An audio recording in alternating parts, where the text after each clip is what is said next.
खुलासा।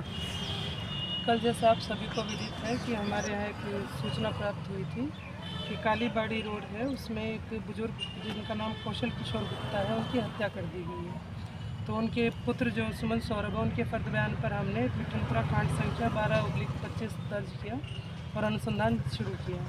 हमारे तकनीकी साक्ष्य जुटाने के क्रम में थाने की टीम द्वारा जितने भी साक्ष्य एकत्रित किए गए उनमें सीसीटीवी फुटेज और सीडीआर का अवलोकन मुख्य था, जिसके आधार पर हम लोग इस निष्कर्ष पर पहुँचे कि हत्या के पीछे जो मृतक है उनकी पोती का हाथ है और साथ में उनका सहयोगी जो बना उसके प्रेमी जो उसका क्लासमेट भी है वो है। उन लोगों ने पहले से ही पूर्व योजना बनाई थी कि किस तरह से अपने दादाजी का मर्डर किया जाए, और उसके पीछे रीज़न ये था कि दादा जहाँ तक अनुसंधान में हमारे सामने आया या आस पड़ोस के भी लोगों का किया गया कि वो गाली गलौज करते थे, थोड़े गुस्सेल टाइप के व्यक्ति थे। तो उनका पोती के साथ रवैया थोड़ा सा ख़राब था, उसी के चलते पोती ने सोचा कि क्यों ना इनको हटा ही दिया जाए, थोड़ा विक्षिप्त हो गई थी उस चीज़ से।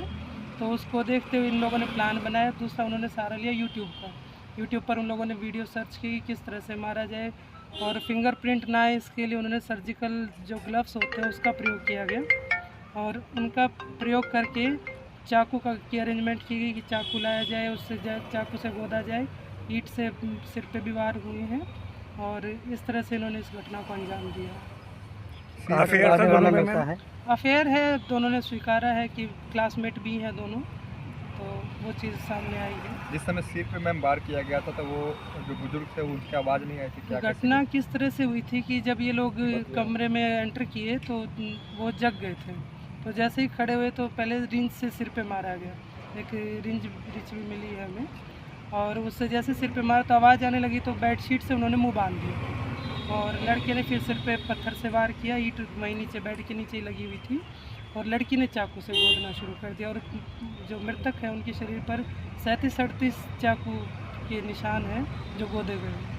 जो उनके बाकी परिजन है दूसरे कमरे में सो रहे हैं, क्या इसको उसके लिए उस लड़की ने पहले किया, उनके पिताजी हो सकता ओकेजनली कभी कभी नींद की गोलियां लेते थे, तो गोलियां उनके पास थी, तो उस दिन उन्होंने दोनों की सब्जी में मशरूम की सब्ज़ी बनाई बताई उन लोगों ने, और सब्जी में मिला के उन दोनों ने नींद की गोली दे दी, और वो इतनी गहरी नींद में थे कि ये सारी घटना हुई तो उनको पता ही नहीं चला, और फिर उसको रिएक्ट ऐसे किया गया कि कोई बाहर का व्यक्ति आके और उसको घटना को अंजाम दे के गया।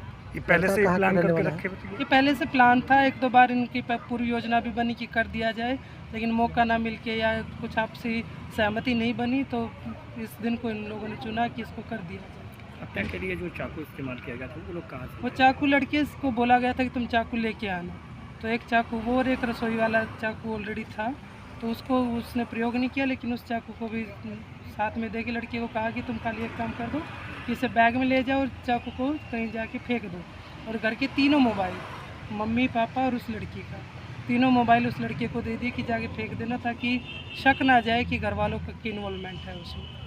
तो दादा उनका प्रेम प्रसंग का विरोध करते थे? नहीं, प्रेम प्रसंग से दादा का कोई संबंध नहीं था, लड़के को उसने एक सहयोगी के तौर पर तैयार किया था कि मैं इस चीज़ से परेशान हूँ, वो मुझे गाली गलौज करते हैं, उनका व्यवहार मेरे साथ अच्छा नहीं है, बैड टच वाली कोई बात भी सामने आई है, तो उसके लिए वो जब घटना को अंजाम दे रही थी तो उसमें सहयोगी के रूप में उसको बुलाया गया था। दोनों के बीच में कितने साल से प्रेम प्रसंग? 5-6 महीने से लोग एक ही कोचिंग में हैं, उसी से उनकी जान पहचान। लड़की बालिग है नाबालिग? दोनों नाबालिग बच्चे। या बैग और रिंच को कहाँ फेंका गया था मैम ये घटना? ये उससे 1 किलोमीटर दूर पे है, 3 पोखर नामक जगह है, वहीं पे मोबाइल और बैग चाकू सब फेंक के लड़का अपने गांव चला गया। घटना को अंजाम देने पर लड़के की कहाँ से गिरफ्तारी हुई? लड़कियों को हमने कुड़नी थाना क्षेत्र से उठाया। वहाँ पे वो रहने वाला है या नहीं, वहीं का परमानेंट स्थायी निवासी वहीं का है, यहाँ पर किराए के कमरे में रहता है। मैम जो लड़का जो है घटना को अंजाम देने गांव से आया था या शहर से? नहीं, यहीं पे रहता था, पैदल ही चल के आ गया था, नज़दीक ही रहता था।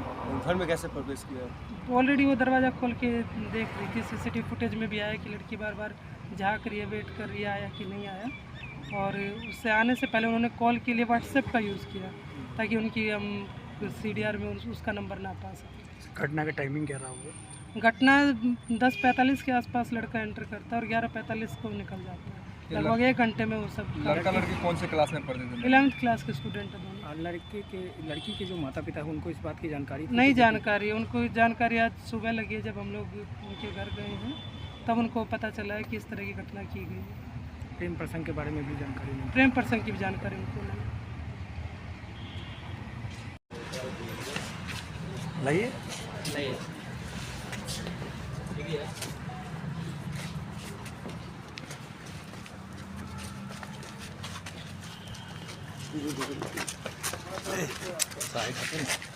हल्का से